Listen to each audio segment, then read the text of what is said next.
푸른 봄을 기록하고 있는 우리는 청춘 예찬입니다.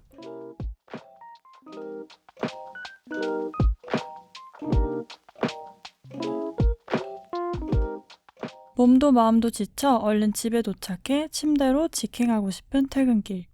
퇴근길 지하철에서 사람들은 공허한 표정으로 스마트폰만 들여다봅니다.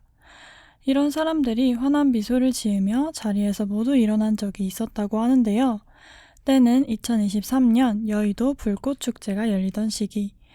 마침 한강을 지나던 어느 지하철 창밖에서는 아름다운 불꽃이 하늘을 수놓으며 장관을 이루고 있었습니다. 그때 창밖의 아름다운 풍경을 알리는 기관사님의 방송이 들려왔다고 해요. 덕분에 저마다 스마트폰에 고정되어 있던 시선을 창밖으로 돌려 아름다운 불꽃을 볼 수 있었죠. 그리고 잠시 점등까지 하자 모두 환한 표정으로 자리에서 일어나 지하철에서의 특별한 불꽃축제를 즐겼는데요. 밝게 빛나는 불꽃처럼 오늘보다 더 빛나는 내일이 되시길 바랍니다. 기관사님의 이 마지막 멘트로 그곳에 있던 많은 사람들이 위로를 받았다고 합니다. 이렇듯 일상의 작은 낭만들이 하루하루를 살아가게 하는 힘이 되는 것 같아요. 여러분들도 매일 작더라도 낭만 하나씩 챙겨보는 건 어떠신가요? 저는 오늘 위클리 청춘 36화 MC를 맡은 박하고요. 오늘 저와 함께 해주실 팬분들을 소개할게요. 어서오세요. 네, 안녕하세요. 저는 더위에 녹아버린 가을입니다. 와. 안녕하세요. 역삼에서 지옥의 지하철을 타고 온 레몬입니다. 와. 안녕하세요. 어제 본가에서 돌아온 도라입니다. 야유하신 네. 거 아니죠? 아닙니다. 다들 더운 날 오시느라 고생 많이 했습니다. 오프닝에서 이야기한 지하철 불꽃축제 너무 낭만적이지 않나요? 사실 조금만 여유를 가진다면 낭만을 느낄 수 있는 순간들이 굉장히 많다고 생각하는데요.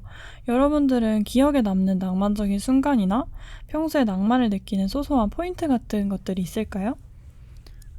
저부터 이야기해보자면 네. 저는 중학생 때부터 꼭 수업 시간에 창가 자리에 앉아요. 아, 낭만 있다. 낭만 이게 뭐야? 이 여자 뭐야? 수업은 듣지 않지만 낭만 있는 여자입니다.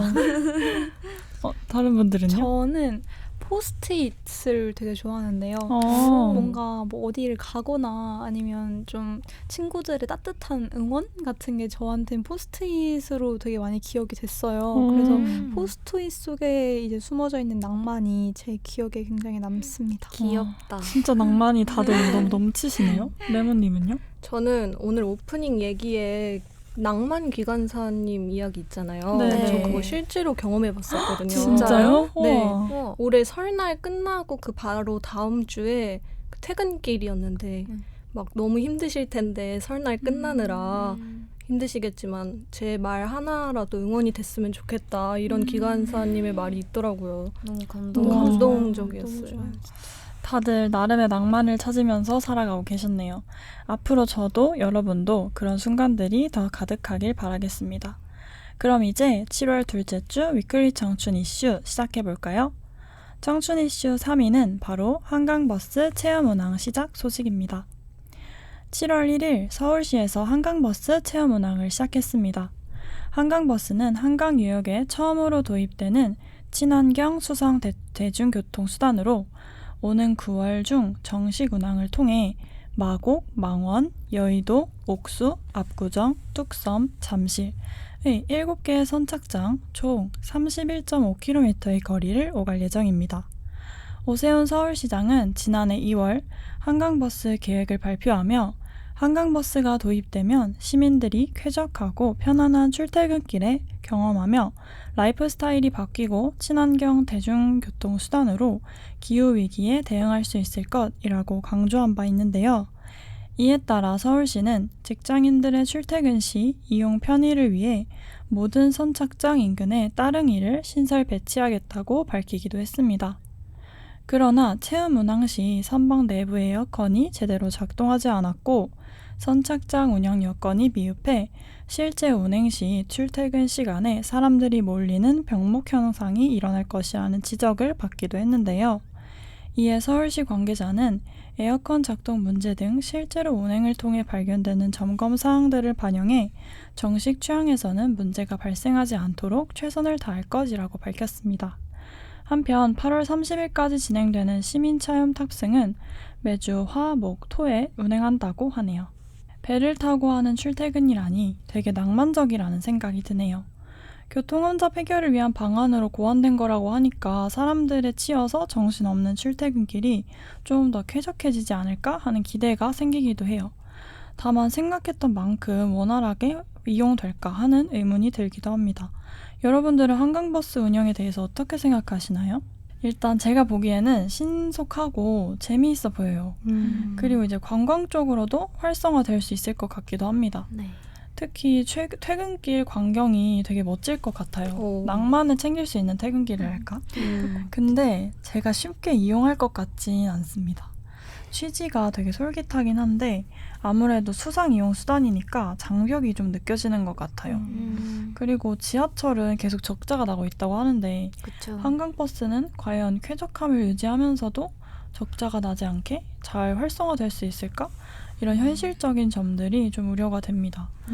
또 안전도 신경 쓸 게 많을 것 같아요. 저는 잘 모르지만 그냥 지하철에 지원을 더해서 열차 시간을 잘 지키게 하고 진짜. 출퇴근길 운행 간격을 여러 개 만드는 게 어떨까 이런 생각이 듭니다. 네, 저도 솔직히 신선하다는 생각은 드는데 제가 실제로 이용할지는 잘 모르겠어요. 한강 위를 달린다는 건 굉장히 재밌을 것 같은데 일상적으로는 지하철이 훨씬 더 빠르고 편리하니까요. 맞아요. 여행이나 데이트 코스 정도로만 이용할 것 같습니다. 네, 저도 가을님이 말씀하신 것처럼 다들 한두 번은 관광이나 데이트 코스 목적으로 타볼 것 같은데 편도 탑승권 가격이 3,000원이라고 하더라고요. 엄청 네, 비싸네요. 너무 비싸잖아요. 그래서 출퇴근 목적으로 이용하는 사람들은 거의 없을 것 같아요. 그리고 배를 타러 한강까지 가야 되니까 아무리 자전거를 근처에 많이 배치한다고 해도 사실 동선상 진짜 비효율적이잖아요. 네. 네, 그래서 그냥 가까운 지하철역에서 지하철 타고 출근하거나 자차로 출근하는 게 더 낫다는 생각이 듭니다. 한강버스는 결국 관광용으로 쓰이게 될 것 같아요. 맞아요. 저도 마찬가지로 좀 사람들이 많이 이용하지 않는 시간대는 이용해 볼 것 같은데 뭔가 퇴근 시간이나 출근 시간에는 선착장 갈 시간 따위는 없기 때문에 그냥 가장 빠르게 이동할 수 있는 지하철을 이용할 것 같아요. 뭔가 한강버스라고 하면 그냥 오리배 가서 생각나는 것 같아요. 저는. 맞아요. 다들 현실적으로 출퇴근길 교통 혼잡 해소라는 목적에 맞는 운행이 가능할지에 대해서는 의문이 드는 것 같네요. 어쨌든 이렇게 한강버스 운행이 시작된 계기는 교통 혼잡인데 사실 출퇴근길에 교통 혼잡이 너무 심각하긴 하죠. 얼마나 심하면 배를 타는 수단을 고려했을까 싶은데요. 그렇다면 교통 혼잡을 해결하기 위한 방안은 뭐가 있을지 우리 한번 이야기 나눠볼까요? 우선 제가 생각하기에는 인구가 계속 서울에 몰리는 이상 교통 혼잡 해결은 진짜 쉽지 않을 것 같긴 해요. 네. 네, 그래도 해외에는 혼잡 시간대에 대중교통 할인제를 시행을 해서 자가용 이용료를 낮추는 정책이 실시된다고 하는데 이런 정책으로 출퇴근 시간대에 도로가 조금이나마 덜 막히게 될 수 있지 않을까 하는 생각이 듭니다. 저는 자율 출근제를 이야기하고 싶은데요. 뭔가 회사에서 각자 자유롭게 출근할 수 있는 어떤 일정 범위를 준다면 그래도 지금보다는 훨씬 교통 혼잡이 줄어들고 지하철에도 사람들이 많이 몰리는 게 좀 괜찮아지지 않을까라는 생각을 합니다. 물론 저의 바람이지만 해외 사례나 국내 일부 좀 자유로운 스타트업 같은 회사들은 이런 방식을 꽤 택하고 있더라고요. 실제로 저도 2달 동안 아침에 강남으로 10시에 출근을 해봤는데 출퇴근 시간이 아니어서 그런지 그래도 생각보다 훨씬 여유로웠던 경험이 있습니다. 좋은데요? 네. 저도 일단 시차 출근제는 정말 필요하다고 생각을 하는데요. 다 같이 9시에 몰려서 출근을 하니까 당연히 이 차가 막히는 거잖아요. 네. 근데 회사마다 출근 시간을 8시, 9시, 10시 이렇게 좀 나눠서 조정을 하면 출퇴근 시간 교통 혼잡이 훨씬 더 줄어들 것 같습니다. 또 차량 번호제 같은 것도 필요하긴 한데 그 전에 대중교통이 좀 더 편리해져야 사람들이 자차를 덜 가져올 것 같아요. 예를 들면 지하철 환승 구간을 줄인다던가 아니면 뭐 광역버스 배차 간격을 좀 더 촘촘하게 하든가 그런 것 같은 거요. 결국은 대중교통이 더 편해야 차를 안 타게 되는 거니까요. 맞는 것 같습니다. 저는 대중교통의 지역 연결성을 확대하는 게 도움이 될 것 같아요. 광역버스 많이들 이용하잖아요. 네. 이러한 교통수단을 좀 늘리는 거죠. 그래서 외곽에 사는 사람들이 출퇴근할 때 대중교통을 이용하도록 뭐 교통카드를 지원한다든가 하면은 더 좋을 것 같습니다. 맞습니다. 진짜요. 이렇게 다들 국내 일부 사례부터 해외 사례까지 이야기해 주신 덕분에 좋은 방안들을 많이 생각해 볼 수 있었네요. 이런 정책들이 조금씩 반영되어 교통 혼잡이 많이 개선되었으면 좋겠습니다. 그럼 이쯤에서 청춘 이슈 3위인 한강버스 체험 운항 시작 얘기를 마무리하고 바로 2위 이슈 소개하겠습니다. 7월 둘째 주 청춘 이슈 2위는요. 러브버그로 고통받는 수도권 전역 소식입니다. 수도권 지역에서 러브버그로 알려진 붉은 둥우단 털파리가 대거 발견되며 시민들의 불편이 가중되고 있습니다. 서울시에 따르면 지난해 붉은 둥우단 털파리 관련 민원은 9,296건으로 전년보다 2배 이상 증가했다고 합니다. 혐오스럽다는 반응이 주를 이루지만 러브버그는 익충으로 분류되는데요. 다만 밝은 불빛에 이끌려 도심에 특히 많이 출몰하고 여름철 암수가 짝짓기 상태로 비행하는 특성 때문에 유행성 생활 불쾌곤충이라고 분류됩니다.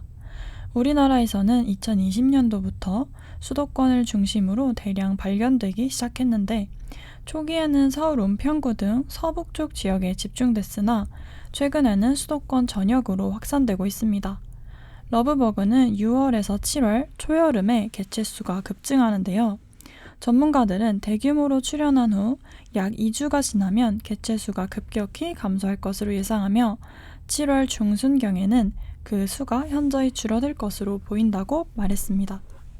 환경단체들은 러브버그가 인간에게 실질적 불편을 주는 기간은 일주일 남짓에 불과하다고 보고 있으며 살충제 사용은 전체 생태계에 악영향을 줄 수 있어 지자체에서는 화학적 방역보다 친환경적 대응책을 모색하고 있는 상황입니다.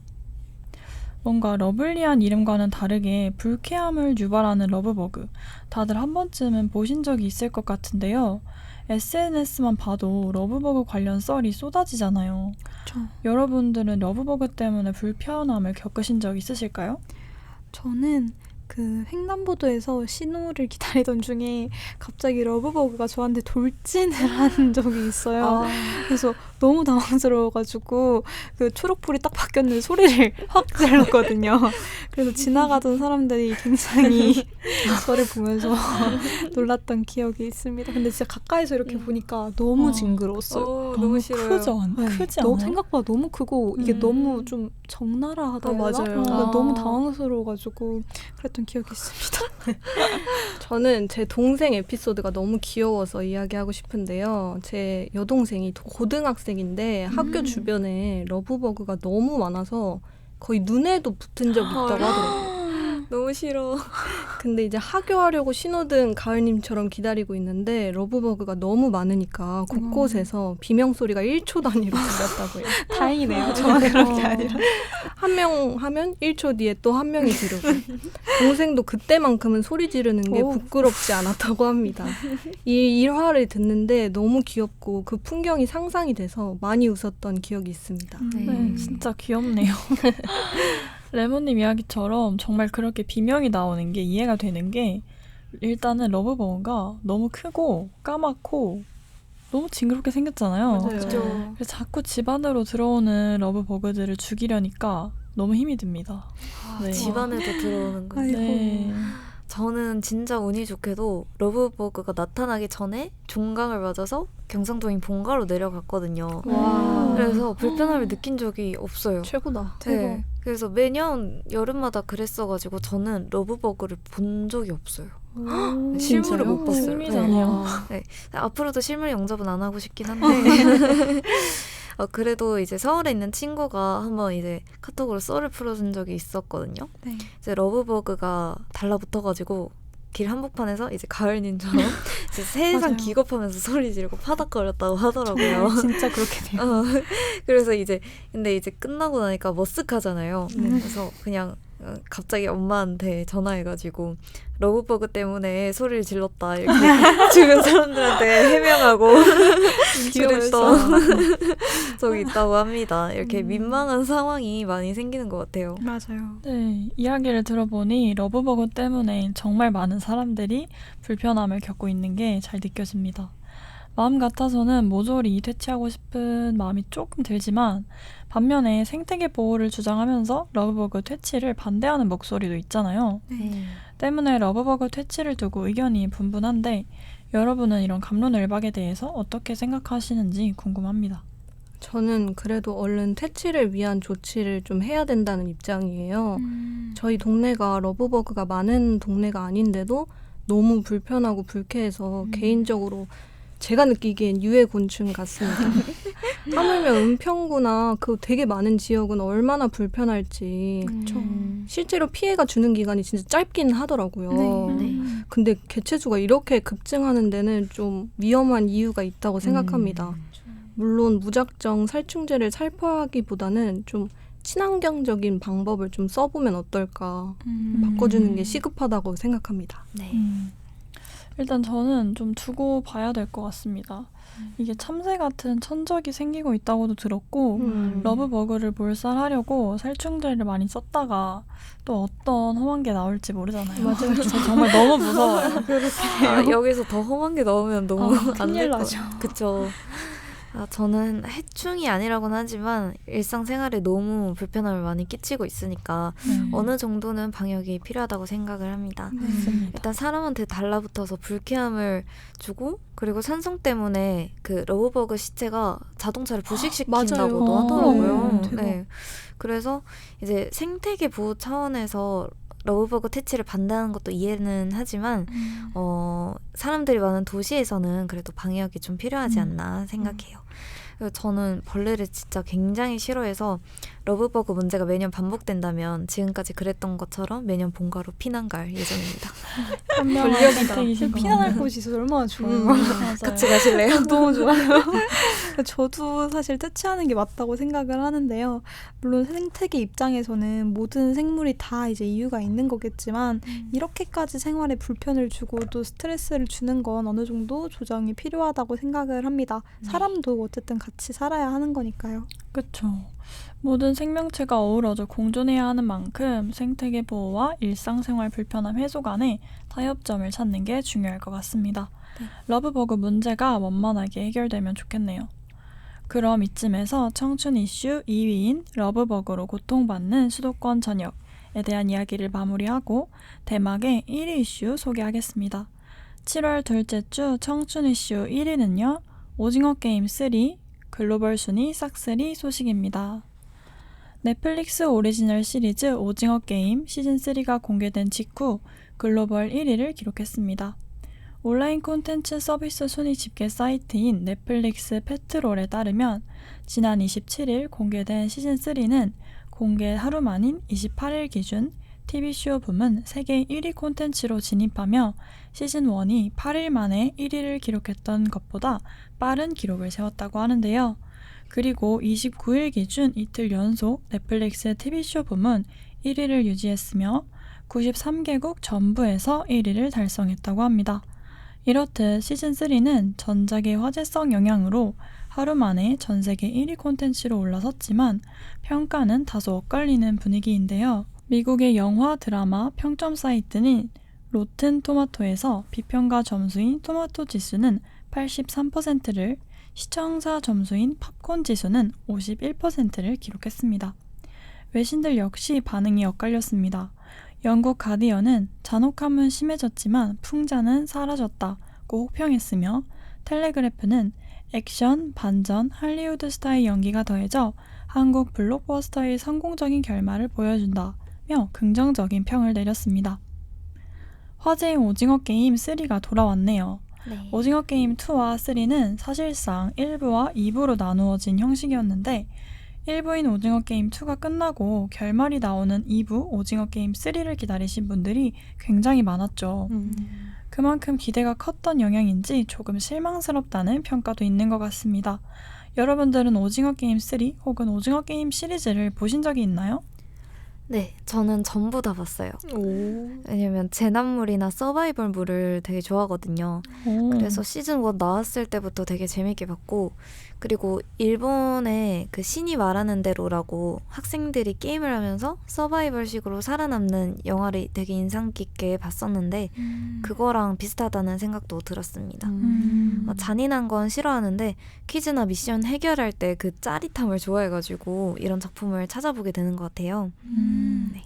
저는 오징어 게임 1편만 봤습니다. 그때가 고등학교 1학년 때였던 것 같은데 처음엔 되게 관심이 없다가 주변에서 하도 재밌다고 해가지고 뒤늦게 봤던 기억이 납니다. 막상 보니까 정말 몰입이 생각보다 잘 돼가지고 맞아요. 왜 이렇게 인기가 많을까 했던 궁금증이 풀리더라고요. 저는 놀랍게도 모든 시즌 다 본 적이 없습니다. 개인적으로 좀 잔인하거나 자극적인 영화를 안 좋아해서 볼 생각을 아예 안 했던 것 같아요. 그래서 그냥 오징어 게임, 뭐 달고나 게임을 한다, 뭐 무궁화 꽃이 피었습니다를 한다 정도만 아는데요. 외국에서 시즌 1이 히트를 진짜 크게 쳤잖아요. 네. 개인적으로 저한테는 되게 익숙한 게임들인데 외국에서 반응이 큰 게 신기하고 새로웠어요. 저도 본 적이 없어요. 여러분과 이야기 나누다 보니까 한번 봐야겠다 싶기도 하네요. 이게 전 세계적으로 인기가 있는 작품인 만큼 한 번쯤 시청해보는 것도 좋을 것 같다고 생각합니다. 네. 이쯤 되니 오징어 게임이 이렇게나 인기 있는 이유가 뭔지 궁금해지는데요. 다들 오징어 게임이 인기를 끈 이유가 뭐라고 생각하시나요? 저 같은 경우에는 오징어 게임이 가지고 있는 그 스토리 자체가 굉장히 신선하고 또 요즘 사람들이 좋아하는 좀 자극적이고 빠른 전개로 구성이 되어 있어서 다들 한 번 보면 멈추기가 어려웠던 것 같아요. 뭔가 도파민을 확 끌어올리는 느낌이랄까요? 맞아요. 저는 오징어 게임이 한국뿐만이 아니라 또 전 세계적으로 인기가 있는 거는 아무래도 한국적인 요소가 외국인들에게 신선하게 다가갔기 때문인 것 같습니다. 또 제가 영화과 입시를 하면서 그 영화를 가르쳐주시는 선생님한테 들은 이야기인데 자본주의 세계의 민낯을 우리가 오징어 게임을 통해서 관전할 수 있다는 그런 데서 오는 재미가 있다고 하더라고요. 그러니까 그런 걸 은연중에 뭔가 느낄 수 있는 그런 게 네. 매력이 되지 않았을까라고 말씀해 주셨고, 그러니까 이게 우리가 직접 체험하는 게 아니라 그들의 그런 광경, 게임을 제3자의 관점에서 바라보게 되는 그런 그쵸. 형식이잖아요. 네. 그러니까는 이 시청자들은 자본주의를 비판하지만 나는 마치 그런데 편승하지 않은 것 같은 가벼움으로 즐길 수 있다. 그게 오징어 게임의 특별함이다 라고 말씀해 주신 게 기억이 납니다. 좋네요. 듣고 보니까 약간 그런 것 같아요. 네, 뭔가 은연중에 이렇게 네. 풍장. 네. 그래서 저도 박하님처럼 한국적인 요소가 큰 매력 포인트라고 생각하는데요. 그 우리나라 사람들한테는 그 무궁화 꽃이 피었습니다, 달고나 뽑기, 줄다리기 같은 게임들이 옛날부터 하던 친숙한 놀이였잖아요.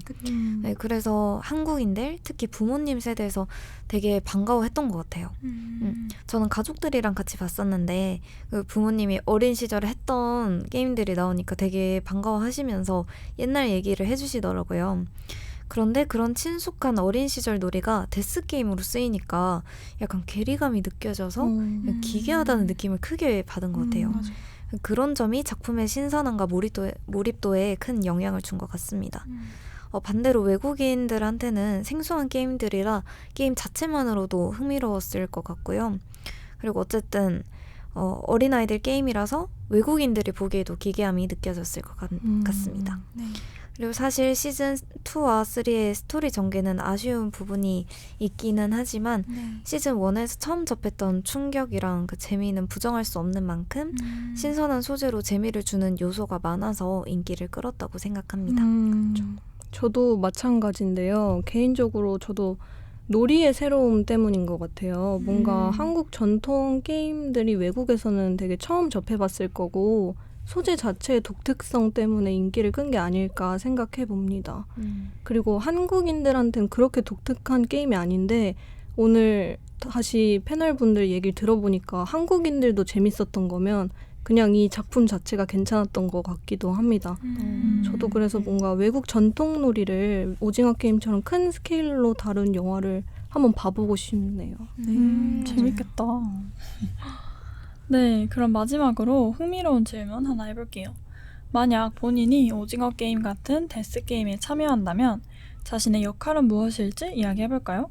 예를 들어서 나서다가 가장 먼저 죽는 캐릭터라든지 용감하게 희생하는 캐릭터라든지 여러분들은 어떤 캐릭터일지 너무 궁금하네요. 저는 무조건 끝까지 살아남아서 456억을 받는 성기훈 캐릭터가 되도록 하겠습니다. 좋습니다. 중간에 희생하거나 바로 죽는 거? 아, 절대 못해요. 솔직하시네요. 살아남기 위해서 머리도 굴려보고 뭔가 인간적인 모습도 보여주면서 아니 이게 돈이 크잖아요. 그죠? 그래서 결국 우승하는 캐릭터가 되고 싶습니다. 네, 저는 최대한 조용히 있다가 한 방을 잡아서 우승을 노리겠습니다. 최대한 살 길을 도모하면서도 또 우승을 노리지만 막 빌런 짓을 해서 인간성을 잃고 싶진 않아요. 이 마지막에 끝나고 그 돈을 다 쥐었을 때 네. 인간성은 망해져 있고 망가져 있고 돈만 남으면 그러면? 네? 아니요. 좀 다르죠. 인간성을 버리실 건 아니잖아요. 그럼요. 정말요? 모르죠, 또. 저도 이렇게 말해놓고 가서 들을지 모릅니다. 맞아요. 네. 저는 사실 좀 특이하긴 한데 항상 게임이나 뭐 어떤 숨바꼭질, 술래잡기 같은 거 하면 죽는 게 너무 무서워서 그냥 자폭하는 사람들 혹시 아시나요? 알죠. 그게 바로 전데요. 도망치는 그 순간이나 뭐 숨어있는 그 순간이 너무 싫어서 항상 그냥 숨는 걸 포기하는 성격이거든요. 더군다나 데스게임이면 그 성향이 가장 먼저 드러날 것 같아요. 목숨을 걸고 하는 게임 진짜 생각만 해도 끔찍합니다. 맞습니다. 저는 첫 번째 라운드에 자폭할 것 같습니다. 그러면 무궁화 꽃이 피었습니다 할 때 움직이실 거예요? 저 그냥 움직일게요. 근데 너무 그거 무서워. 순간이 너무 무섭지 않아요? 그니까요. 그 쫄리는 게 더 무서울 것 같아요. 저 개인적으로 저한테는. 근데 오히려 현명할지도? 그쵸. 저는 반대로 안전제일주의라 일단 몸을 살릴 것 같아요. 그리고 위험 요소들을 약간 차단하는 캐릭터일 것 같은데요. 제가 가장 답답해하는 게 공포 영화에서 누가 봐도 수상쩍은 장소에 들어가가지고 헬로? 너무 싫어 진짜. 진짜 너무 싫어요. 진짜 아니 굳이 왜 부르는지 이해가 안 가요. 왜냐면 제가 귀신이어도 헬로 하면서 부르면 나올 것 같거든요. 근데 나왔더니 테마인데 하여튼 그래서 좀비 같은 재난물에서도 어디로 피신한 다음에 문 안 닫는 거 정말 싫어해가지고 그래서 저는 데스 게임에 참여하면 무모한 짓 하는 애들을 말리고 문단속 같은 거 철저히 하고 위험한 짓 최대한 안 하는 영화에서 분량은 찾기 힘든 그런 캐릭터일 것 같습니다. 네. 각자 어떤 캐릭터일지 상상해보면서 이야기 나누니까 너무 재밌네요. 다음에 방탈출 게임 형식으로 오징어 게임 체험 같은 게 나오면은 재밌을 것 같아요. 오늘도 다양한 이슈들을 주제로 이야기할 수 있어서 즐거웠고요. 아쉽지만 여기서 7월 둘째 주 위클리 청춘은 마무리하겠습니다. 영화나 드라마 속에는 다양한 인물들이 등장합니다. 그 중에는 이야기의 중심이 되어 스포트라이트를 받는 주인공도 있고 조력자나 라이벌로 등장하는 조연, 그리고 엑스트라가 있습니다. 우리는 가끔 나 자신이 주인공이 아닌 조연, 하물며 그저 엑스트라 같이 초라하게 느껴질 때가 있습니다.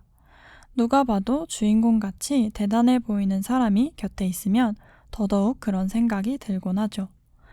이런 생각에서 비롯된 소재로 쓴 드라마 어쩌다 만난 하루에는 이런 대사가 나옵니다. 너한텐 단호가 그냥 엑스트라일 수 있지만 은단호는 나한테 주인공이야. 모든 사람들의 인생에서 주인공일 순 없지만 누군가의 인생에선 여러분도 주인공 혹은 중요한 인물입니다. 그리고 여러분 자신의 인생에서는 분명히 여러분이 주인공이라고 말해주고 싶습니다. 내 인생의 스포트라이트는 내 맘대로 비출 수 있으니까요. 나중에 삶을 영화처럼 되돌아봤을 때 나 자신과 내가 사랑하는 주변 사람들에게 스포트라이트가 비춰진 이야기로 마무리되어야 해피엔딩이 아닐까요? 여러분의 인생이 아름다운 한 편의 영화 같기를 바라며 7월 둘째 주 주간에 톡톡 튀는 이슈 업데이트, 한층 더 라이트해진 청춘들의 이슈 주간지 위클리 청춘은 여기까지고요. 저는 지금까지 MC 박하, 레몬 돌아. 가을이었습니다. 안녕.